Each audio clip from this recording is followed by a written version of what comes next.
Hi there, Kevin Cullowby across the pond. Been watching some of your steel bending videos, fantastic. Want to give you a little bit of advice. I've seen the way that you're bending and it's going really good, but there's a little trick of the trade I want to teach you. It's going to help you get to the next stage. Okay, here's an example. It's a full loop over, same size as yours. This one, this is 12 millimeters by 1.2 meters. It's the same size as your US 1/2 inch by 4 foot. It's basically the same size. This is the full loop over.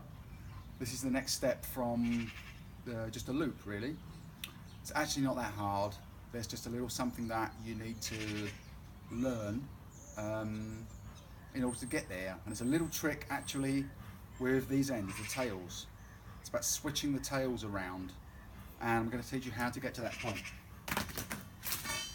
So I'm starting with this bar here. I'm going to go for a neck bend because that's what I like to do. And we'll go from there. Neck bend's great because it gets right in the middle, right on the top of the shoulders where you put squat bar.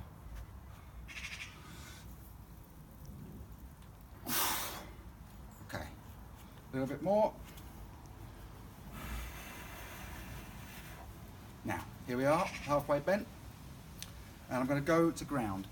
Literally foot and knee on the floor, okay? Down to here. Bent around my right foot. So I'm going to give this a little bit more of a bend while I'm here. And I'm going to bend this one slightly in front of this one. Just ever so slightly.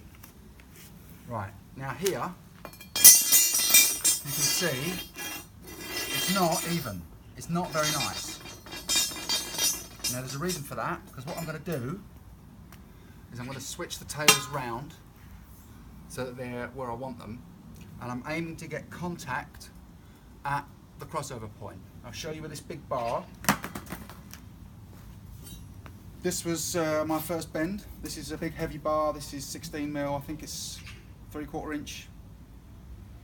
And it looks great from here, but when you look this way, big gap here, which means that it's come to an end, right? You can't go any further with it. Nobody can bend this anymore. It's really scrap. It's a shame. I didn't know then what I know now. If I'd turned them round, I would have contact here, and you can just keep going all day long. Easy. So I'll show you how to get there with this size. So now I've bent it here. Right out to the side I'm going to go. Right out over here, left arm across, right arm short, and I'm going to swing it back. This one's in front now. I want this to come behind, and I want contact down here. If this works, it should work. My knuckles are in the way, I have to maneuver around them. There's that contact, keeping the contact. There. It's not that hard, it really isn't that hard. So now I come in front of me. This is like a press, really. I've even got it slightly against my shin just to be steady. And I'm just practically relaxing down onto it. It's not that hard. A bit further, a little bit of a bounce. There we go. Right, it's tight. So I've got that far, right? Not that hard. And I'm going to turn it round. Right, so it was there. Turning it round. Foot goes back in. Trying to steer these tails in line with this loop I've created. I don't want them wandering off line, so a little bit that way. Change grip, change the stance a little bit. Here.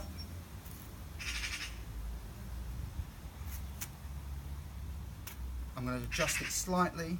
There. Keeping it on track. Let's see what happens here. Yep, that's good. Happy with that.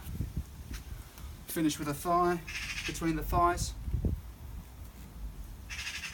Yep, I like that. That's my best ever one. Look at that. That's what I'm trying to create. Man, I'm happy with that. Wow. You can see the difference between that and this. Right? Night and day. This was one of the first ones I ever did in a rush. This one, I'm a bit better now. So I'm going to take this one to the next stage. I've never been further, but now it's just bang on sweet. I'm going to try and go for a fish now. So it's going to be my first loop over fish.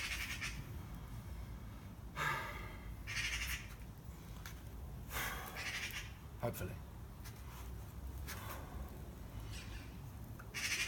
Hands are in the way.